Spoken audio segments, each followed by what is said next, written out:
If you watched the FIFA World Cup last month and you're wondering why exactly can't America catch up to all these different European countries and also South American countries with soccer, then this video is for you because I found some really intriguing stuff.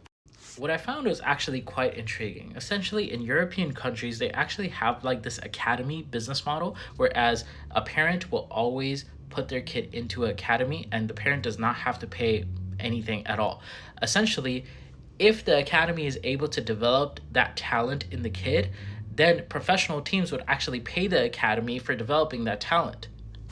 So therefore, the academies are not going to make a lot of money short term from the parent, but they're going to make big bucks for whenever the professional teams actually do select their players that they have been developing. Now, if you compare that to America and the business model that we basically have a business model in which any team that you actually put your kid in basically just extracts money from the parent.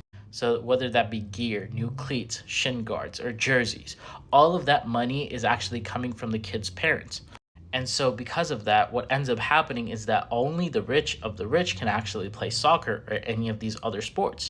Meaning that we're not even able to send off our best players in the first place because we're not developing that talent because those parents cannot afford for their kids to develop that talent in the first place. And guess what? It just gets worse. I have another video planned for this as well, but basically, private equity is taking over all of youth sports. And one of the things that always happens whenever private equity comes in the industry is that the main function that they provide is to extract every single dollar out of the consumer base as efficiently as possible. And so that's essentially what has happened to US soccer, and that's why America sucks at soccer so bad compared to all of these different third world countries. Because instead of looking at the long term goal of actually being able to be competitive on the World Cup stage, we much rather just be short sighted and make short term profit from parents who probably are going into debt. Not just probably, they are going into debt for sending their kids off to soccer camps.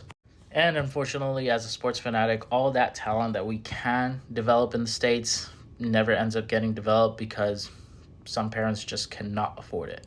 And the people who can afford it, unfortunately, they just don't seem like they're actually the best.